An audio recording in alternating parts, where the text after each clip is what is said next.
Assalamualaikum warahmatullahi wabarakatuh, sahabat muslim. Semoga kita semua selalu berada dalam lindungan Allah Subhanahu wa Ta'ala. Intisar Muslim pada kesempatan ini akan melanjutkan menceritakan kisah Khadijah binti Khuwailid radhiyallahu anha, Ummul Mukminin pertama dan wazir penolong Nabi Muhammad sallallahu alaihi wasallam. Kehidupan suami istri telah menyatu antara kedua mempelai paling berharga yang jauh dari kekeruhan dan pertikaian dan bersih dari segala kotoran yang dapat memutuskan hubungan keduanya. Wanita yang cerdas ini, Khadijah radhiyallahu anha, tidak lalai mencurahkan jerih payahnya demi berbakti kepada sang suami, Nabi Muhammad sallallahu alaihi wasallam. Betapa yakinnya wanita mulia ini saat hatinya membisikkan kepadanya bahwa kelak suaminya akan menjadi nabi umat ini.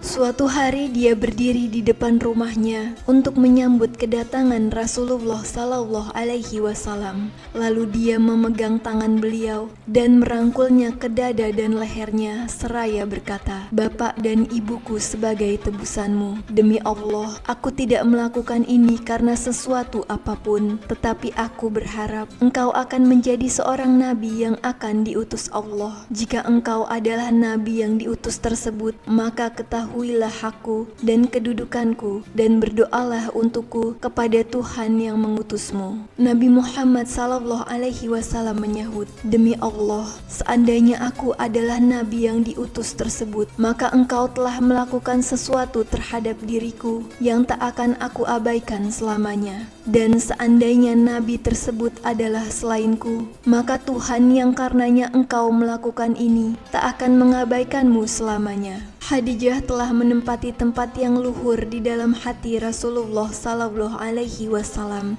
dan tempat yang tak pernah disinggahi oleh selainnya. Keluarga ini hidup bahagia hingga datanglah peristiwa penting yang bukan hanya di tengah kehidupan keluarga nan lembut ini saja, juga bukan hanya dalam kehidupan kaum Quraisy dan bangsa Arab saja, tapi peristiwa dalam kehidupan umat manusia secara keseluruhan. Nabi Muhammad sallallahu alaihi wasallam menerima risalah wahyu di malam Qadar. Allah memilihnya sebagai penutup para nabi dan Allah mengutusnya sebagai pembawa kabar gembira dan peringatan. Risalah ini mengisyaratkan kehidupan baru yang sangat berat dan melelahkan, dimulai dari era yang dipenuhi penindasan, gangguan, jihad, dan setelah itu kemenangan tiba. Sebenarnya, peristiwa ini bukanlah kejadian besar yang mengejutkan bangsa Arab, karena di kawasan semenanjung Arab sudah banyak menyebar tanda-tanda munculnya nabi baru yang waktunya sudah tiba, dan sudah banyak kalangan luas, dukun, dan penganut agama lurus yang membicarakan tentang risalah samawi yang tengah dinantikan. Sudah tiba waktunya. Namun, tak seorang pun yang tahu pasti kapan dan di mana munculnya nabi yang dinantikan. Itulah kenapa turunnya wahyu kepada Nabi Muhammad sallallahu alaihi wasallam menimbulkan kejutan keras hingga melampaui batas yang bisa dibayangkan. Sejak kehidupan beliau mulai stabil dalam naungan sang istri yang penuh kasih dan situasi ekonomi yang membuat beliau tidak perlu bersusah payah mencari penghidupan. Semua ini memberikan beliau kesempatan untuk merenung dan berpikir secara mendalam yang memang sudah menjadi kecenderungan beliau. Cahaya kebenaran akhirnya muncul di hadapan beliau. Lalu beliau menolak berhala dan patung-patung tuli dan buta yang disembah di Baitullah. Berhala-berhala yang sama sekali tidak memiliki kuasa mendatangkan manfaat bagi diri mereka sendiri dan tidak pula kuasa menolak bahaya dari diri mereka.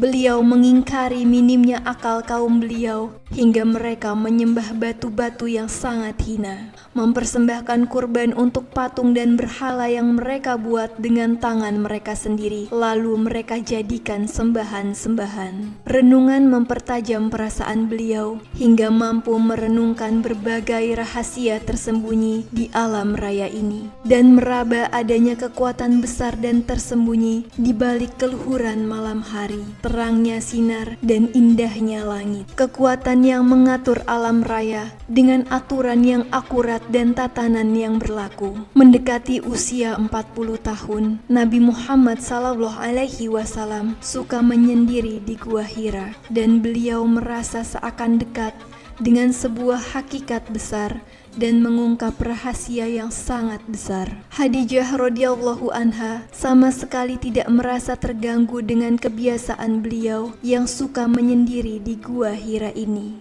Bahkan sebaliknya, Khadijah radhiyallahu anha dengan sekuat tenaga memberikan perlindungan dan ketenangan untuk beliau selama beliau berada di rumah. Dan ketika beliau berangkat menuju Gua Hira, kedua mata Khadijah radhiyallahu anha tertuju ke sana dan kadang mengirim seseorang untuk menjaga dan melindungi beliau.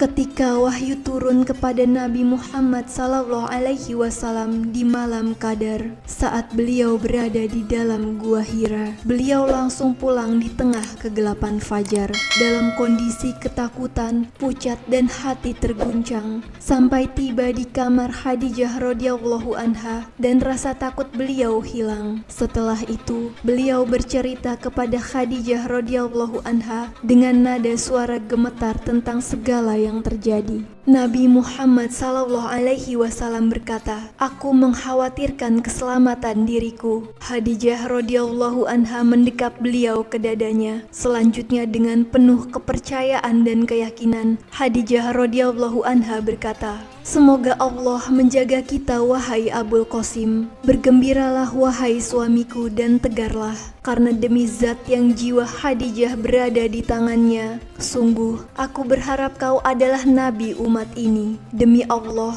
Allah tidak akan menghinakanmu selamanya. Kau menyambung tali kekeluargaan, jujur bertutur kata, menanggung beban, membantu orang miskin, menjamu tamu, dan membantu orang kesusahan." Suara lembut Khadijah radhiyallahu anha masuk ke dalam hati beliau seiring cahaya fajar, hingga rasa percaya, aman dan tentram tertanam dengan kuat di dalam hati. Beliau merasa nyaman kala Khadijah radhiyallahu anha mengantar beliau dengan lemah lembut menuju tempat tidur. Kedua mata Khadijah radhiyallahu anha untuk sesaat istirahat dari sosok beliau di tengah tidur terlelap dengan tenang dan tentram. Hati sang istri yang penuh cinta dan iman berkibar di atasnya. Setelah itu, Khadijah radhiyallahu anha menyelinap keluar dari kamar dengan perlahan dan hati-hati. Setelah sampai pintu rumah, barulah ia pergi menyusuri jalan sepi di subuh hari menuju sepupunya Waraqah bin Naufal. Khadijah radhiyallahu anha menemui Waraqah. Tubuh tua Waraqah membuatnya tidak bisa berdiri menyambut kedatangan Khadijah radhiyallahu anha. Namun, setelah mendengarkan penuturan Khadijah radhiyallahu anha, dengan penuh semangat Waraqah berkata, "Kudus, kudus, demi zat yang jiwa Waraqah berada di tangannya. Jika kata-katamu benar wahai Khadijah, berarti ia didatangi malaikat besar yang pernah datang kepada Musa dan Isa. Sungguh, dia itu nabi umat ini. Katakanlah padanya agar ia tegar." Khadijah tidak menunggu lagi kata-kata lain dari Waraqah dan tidak memintanya mengulangi kata-katanya. Namun, ia langsung pergi menemui suami tercinta untuk segera menyampaikan berita gembira ini. Disebutkan dalam hadis Sayyidah Aisyah radhiyallahu anha tentang permulaan wahyu. Ia berkata, Khadijah membawa Nabi Muhammad SAW menemui Waraqah bin Naufal, saudara sepupu Khadijah radhiyallahu anha. Ia memeluk agama Nasrani di masa jahiliyah. Ia menulis kitab Injil dengan bahasa Ibrani. Ia sudah tua renta dan buta. Khadijah radhiyallahu anha lantas berkata kepadanya, "Wahai saudara sepupuku, dengarkan kata-kata keponakanmu." Rasulullah Shallallahu Alaihi Wasallam menceritakan kejadian yang beliau lihat. Warakoh kemudian berkata kepada beliau, "Dia itu malaikat yang Allah turunkan kepada Musa. Andai saja aku masih muda kala itu, andai saja aku masih hidup kala kau diusir kaummu." Rasulullah Shallallahu Alaihi Wasallam bertanya, "Apakah mereka akan mengusirku?" Warakoh menjawab, "Ya, tak seorang pun yang membawa sesuatu seperti yang kau bawa, melainkan pasti dimusuhi. Jika aku masih hidup saat itu, aku akan membelamu sepenuh kekuatanku." Rasulullah Shallallahu Alaihi Wasallam senang mendengar kata-kata Warakoh. Beliau segera pulang bersama sang istri, Ummul Mukminin pertama, untuk memulai perjuangan beliau demi dakwah dan menghadapi gangguan serta penindasan terberat yang pernah ada dalam sejarah demi dakwah. Sang istri tercinta dan beriman itu mendukung beliau, membela dan memperkuat tekad beliau, membantu beliau menanggung berbagai bentuk gangguan dan penindasan paling berat selama bertahun-tahun. Ketika Bani Hashim dan Bani Abdul Muthalib ditakdirkan keluar meninggalkan Mekah menuju perkampungan Abu Thalib untuk berlindung di sana. Ketika kaum Quraisy mengumumkan perang sipil yang tidak kenal belas kasihan kepada mereka dan menulis butir-butir pemboikotan terhadap mereka yang lembarannya ditempelkan di dinding Ka'bah bagian dalam, Khadijah tidak ragu untuk ikut bersama suami tercinta. Ia mengikuti langkah kaki suaminya dan juga nabinya dengan usia yang sudah tidak muda lagi. Khadijah radhiyallahu anha tinggal di perkampungan Abu Thalib selama 3 tahun dengan penuh kesabaran bersama sang suami, Nabi Muhammad Sallallahu Alaihi Wasallam, dan para sahabat serta kaumnya.